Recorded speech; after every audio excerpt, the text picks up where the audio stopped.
Hi. If you watched the first video in our series, you already know me. I'm Paul Nolan. And today I'm coming to you from Cherrydale Hardware, which has been serving its customers for nearly 70 years. Sure, the conventional wisdom is that places like Cherrydale just can't compete with giants like Home Depot and Walmart. But Cherrydale does. The question is, how? There's no real mystery to unlock here. The place works because the management hires flexible people who care about helping others. The staff really works as a team, and the people here know a lot about what they're selling. They can go from plumbing to electrical to lawn care and so on because they get good on-the-job training and supervision. Cherrydale's management also recognizes that motivation, rewards, and honest evaluation are keys to retaining good employees. Wendell's so popular that customers drive miles just to get his help. Tell me, Wendell, what is it you think brings people here to Cherrydale?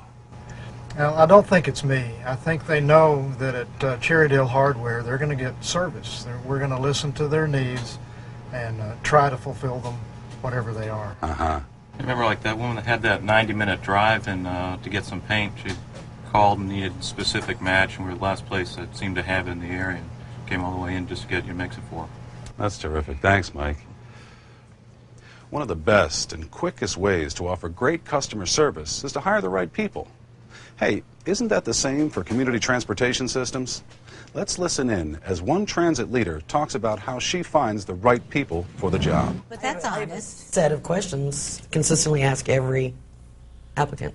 And any questions that you would share that have somehow managed to get you the kind of answers that help you discern whether or not that's the right kind of person? What is your customer service philosophy?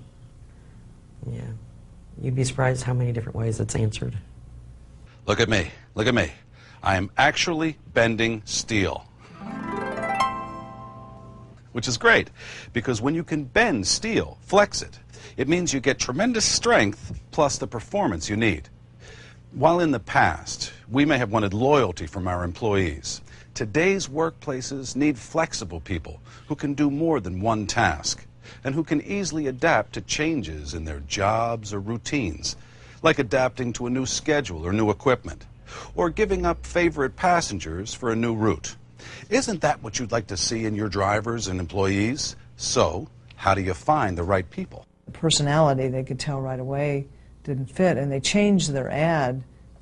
Instead of leading with driver wanted, it started with, do you like working with people? And it was that people aspect that they said we can train the driving skills if they don't have them. It's the people part of it that is harder to train. Okie doke. There we go. Where would you like it? Right here in the back? Okay. There we go. Oh, no, I couldn't. I really couldn't. I don't even really work here. Community transportation systems need employees willing to go that extra mile for their customers. How do you find those kinds of people? I have some suggestions. Make sure the job description clearly spells out the roles and responsibilities of the job. A good job description not only helps attract the right people, but can also discourage the wrong people from applying. You know, people who have great driving skills, but not so great people skills. It also tells potential employees what will be expected of them, and gives a supervisor a means to later evaluate the person. Look for candidates who have people-helping jobs. Candidates with retail experience are one example. And potential hires who've worked with seniors or persons with disabilities, that would be an excellent choice as well. List ads in multiple help-wanted categories.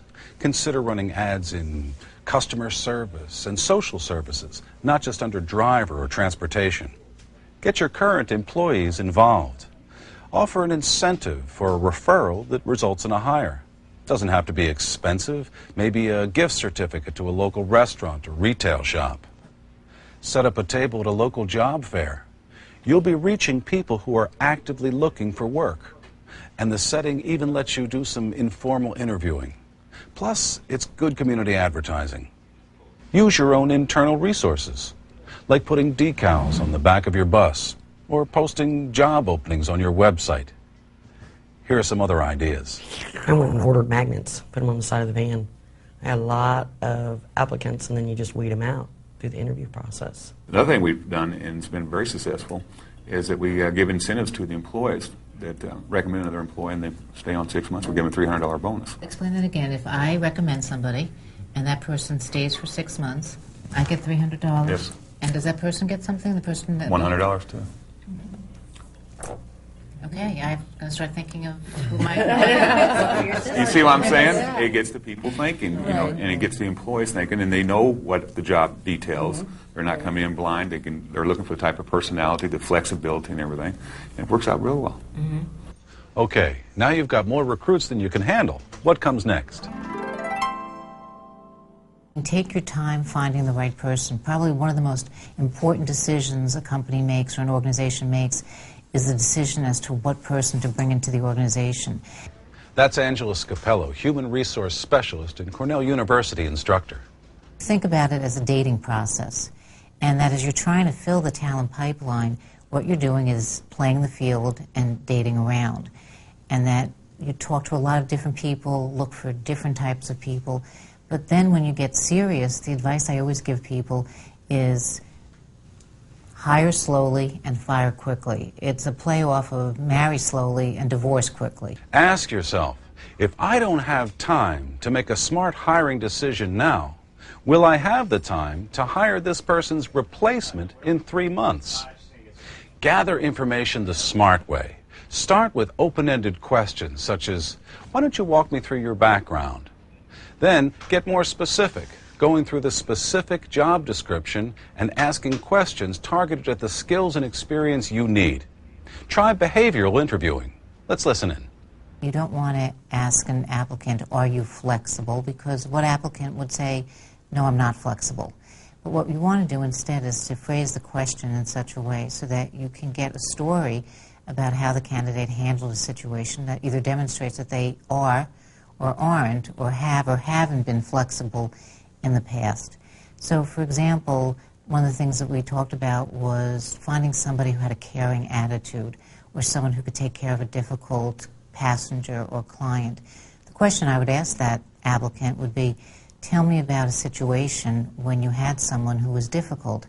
What were the circumstances and what did you do? And keep in mind, there are certain things that legally you should never do. You can't ask them their age, for example. You can't ask them their background, ethnicity, or their race if it's something that's not obvious that you would say that somebody would even think to ask. So there are certain legal things, and most managers have guidelines on that. Finally, be sure and check references and conduct driving and criminal background checks. Your insurance may even pay for it. Remember, your passengers are relying on you for their safety. People want to work in an environment that gives them the tools to do a good job. Training can improve an employee's organizational, technical, and people skills. But guess what else happens? Training also helps build confidence, which leads to people taking more control and responsibility in their daily jobs. The good news is that there are a lot of training courses and materials available to transit managers at state departments of transportation, university transportation programs, the Community Transportation Association of America, and your very own RTAP program. Check out some of these modules.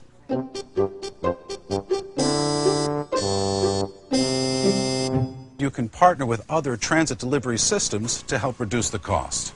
So there are plenty of programs and plenty of options, but you have to take advantage of them. If you're worried about the time and resources, take a look at this. This driver's heroism is the talk of the town here in Greenville. Tonight, the passengers on board that bus say they owe their lives to this one humble man. I don't consider myself a hero. But to many, Dennis Hunsdorfer is just that. These dramatic pictures show Dennis's Bond County Transit bus going up in flames Wednesday morning as he took elderly residents to appointments in Greenville. This is all that's left of the bus. I first noticed flames lapping up over the side of the bus toward the window as I was looking out over the side, and then saw black smoke in the mirror. When Dennis saw that, he knew he had to act fast.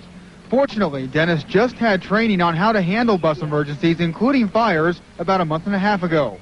What he learned there helped him deal with this situation. I had some tools that I could use that helped me establish priorities and take action the way it had to be taken. And timing is everything. Dennis says that he took a safety training course for bus drivers just last month.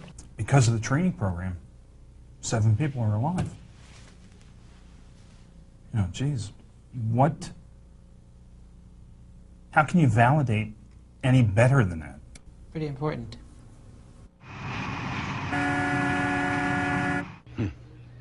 Boy, you wouldn't like this coming at you, would you?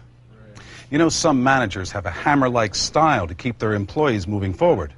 The problem with that is the employee becomes the nail. And people don't really respond well to being pounded on. There are better ways to motivate. When was the last time you, the manager, met your employee in the parking lot and said, "Thanks, you're doing a good job, and here's why I say that"? Appreciation and recognition for a job well done goes far in keeping people motivated and increasing job satisfaction. My employees rock. They really do. You know? If you treat them well, you treat them like gold. Keep them up to, hold them up to a standard that, because I'm treating you like gold, I expect you to, give us. You need to be very, very loyal and very, very giving. And they do that. If you treat them well, they'll do that. But as rewarding as being treated well is, sometimes it's nice to reward people with, well, a reward.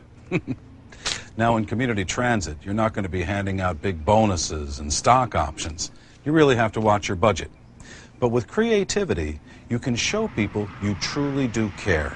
We don't have any money, so I do really, small things. Like I have pre-printed cards that say "great job," and I write a personal note to my driver on it. They love getting those. Then I have a performance sheet. So if a complaint comes in, I put that on there. But if they're doing a really good job, I also put that and list what they did. And they like getting that. So. Yeah, think about that for a second. How much did it cost to say thank you? Exactly. Well, but how much did you get for those 2 words?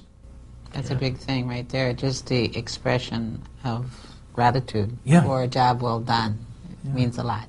Just tell us a little bit about Safety Bingo. Everyone gets a card, and then if you go one single row across, that's $75. If you have an X, it's $150. And if you have blackout, it's $300.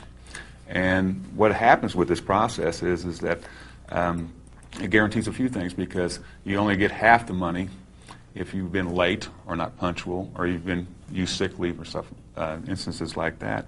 And then the other thing is it gets the employees to be part of the process. It says, hey, we don't want bingo to stop because that's a possibility of $300. Right, I just need B6. Yes. Another idea is to reward with prizes. Employees can get points for reaching a specific goal.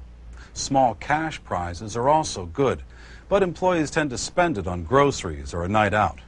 But with something like this, an employee is reminded of a job well done.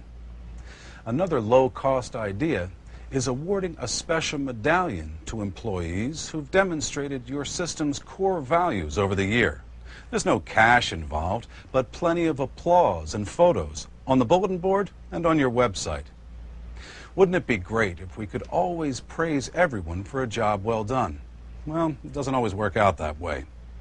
Managers have to honestly evaluate employees and let them know how they can improve. An employee told me that one time. I can deal with good feedback and I can deal with bad feedback, but I can't deal with no. Because there's nothing worse than that. The annual or semi-annual review is your best time to look back and to tell folks what they're doing right or what they need to improve upon. But annually might not be enough for employees who need to work on some things.